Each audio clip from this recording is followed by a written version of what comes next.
Hola, soy Carolina Aután y voy a contarte de qué se trata la sección áurea y cómo poder encontrarla en obras pictóricas, escultóricas, arquitecturas de la historia del arte. Antes que nada te cuento que yo un libro que recomiendo para este tema es el libro de la composición áurea de las artes plásticas de Pablo Tosto, que es un libro que es un tratado de sección áurea. Entonces, a lo que le interese después profundizar en esto, todo lo que yo voy a explicar ahora es en parte tomado de este libro, que es muy riguroso en cuanto a esto.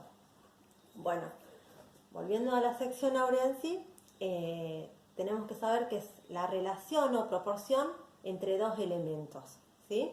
Número de oro, número áureo es 1,618. ¿Por qué? Bueno, eso es lo que vamos a ir desarrollando ahora. ¿Por qué es ese número? Y lo que vamos a también a tratar de entender es por qué significa que dos elementos estén relacionados, ¿sí? Bueno, ¿por qué se supone que este número es importante? Se supone que este número es importante porque lo podemos encontrar en la naturaleza, en proporciones, en relaciones orgánicas de elementos.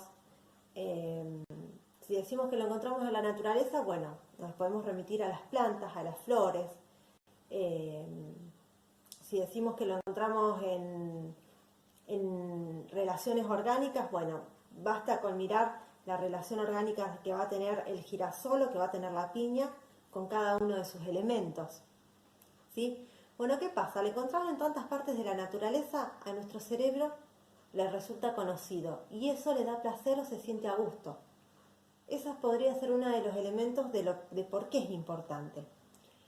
A su vez, si nosotros nos ponemos a ver la historia del arte, nos encontramos que en obras de arte, en obras de arquitectura, desde hace mucho tiempo, este número, esta relación se viene utilizando. Por ejemplo, vayamos al 500 a.C., el periodo de Grecia clásica.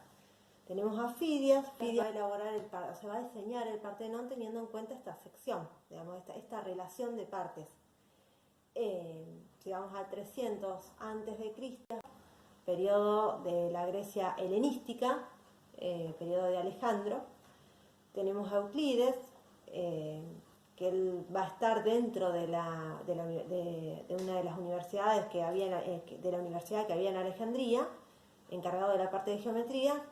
Y bueno, ahora yo voy a explicarlo un poquito más adelante porque es importante, pero es una persona que se va a ocupar mucho de investigar esta relación áurea, ¿sí?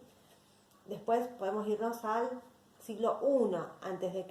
y tenemos a Vitruvio, que era un ingeniero, un arquitecto, que va a hacer muchos tratados de ingeniería y de arquitectura teniendo en cuenta esta relación, ¿sí?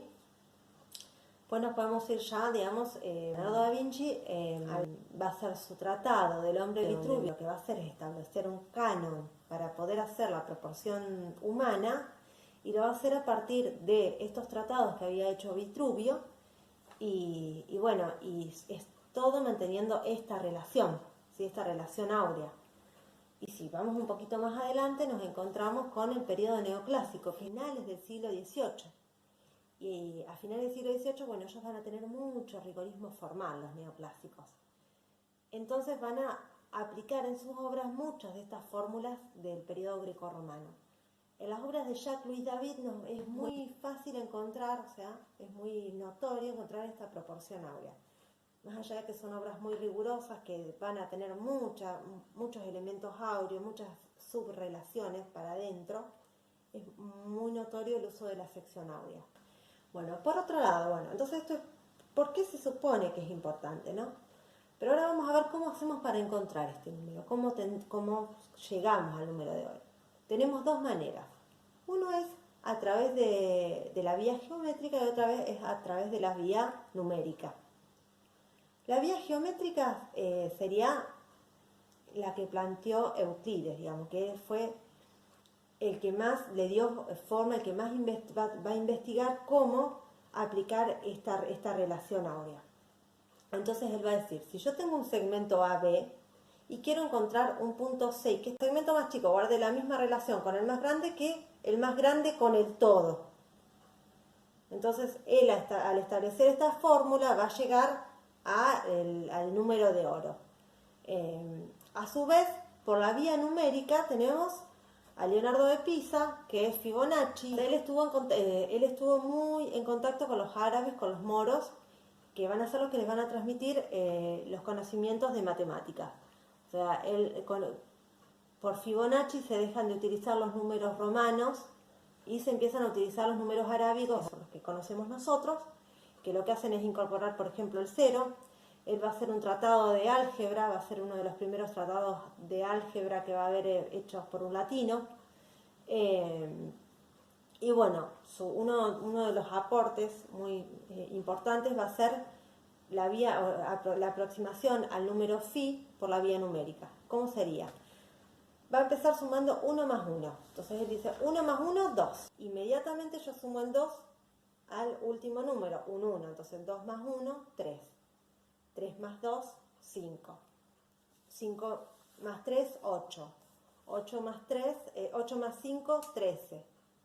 13 más 8, 21. Y así sucesivamente. Entonces esa va a ser la sucesión de Fibonacci. Después, ¿cómo es que estos números guardan una relación áurea? O sea, ¿por qué? Bueno, porque justamente yo voy a agarrar y dividir. Por ejemplo, 3 dividido 2. O sea, que son dos números de esta sucesión de Fibonacci. Me va a dar 1,5. Divido 5 dividido 3. Me da 1,66. 8 dividido 5. Me da 1,6. Y cuando yo llego en esas divisiones, llego a 89 dividido 55, ahí llego a 1,618. Y a medida que voy avanzando en estos números, que voy ampliando los números, voy acercándome cada vez más en decimales al número de oro, ¿sí? Aunque ya se mantiene estable. Entonces estas son las dos maneras que tenemos de encontrar el número de oro, la sección áurea, ¿sí? Así que bueno, eso. Bueno, espero que les haya servido. ¿Cómo dividir un segmento en un punto X de modo que A es a B como B es a C? Se divide un segmento AB a la mitad, se traza una perpendicular desde B, que a su vez debe medir la mitad de AB, y desde ahí construimos un triángulo rectángulo. Luego trasladamos la medida de la perpendicular a la hipotenusa y marcamos esa medida. Por último, tomamos el segmento que va desde esta marca hasta A y lo trasladamos al segmento original. Este punto divide el segmento AB en dos segmentos, que guardan proporción áurea entre sí y con el todo.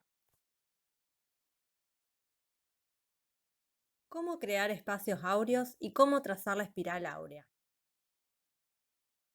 Si utilizamos la diagonal de un medio cuadrado como lado y circunscribimos medio círculo en el cuadrado, aparece un segmento de diámetro, que queda por fuera del cuadrado. Si completamos el rectángulo sobre ese segmento, tendremos el rectángulo en relación áurea con el cuadrado. Luego podemos ir desplazando esa sucesión siempre quedando el cuadrado hacia afuera.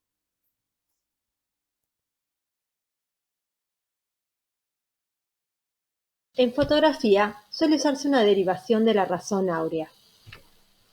Dada la necesidad de calcular rápidamente la composición de un cuadro para tomar una foto, se divide el espacio de la siguiente manera.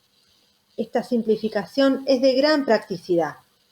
Consiste en superponer 4 espirales áureas trazadas partiendo de las 4 esquinas para descubrir los puntos de tensión. Así trazamos la primera, segunda, tercera y cuarta, y vemos cómo se configura el espacio de modo que obtenemos 4 rectángulos áureos en las esquinas, cuyos vértices marcamos como delimitación de los puntos de tensión.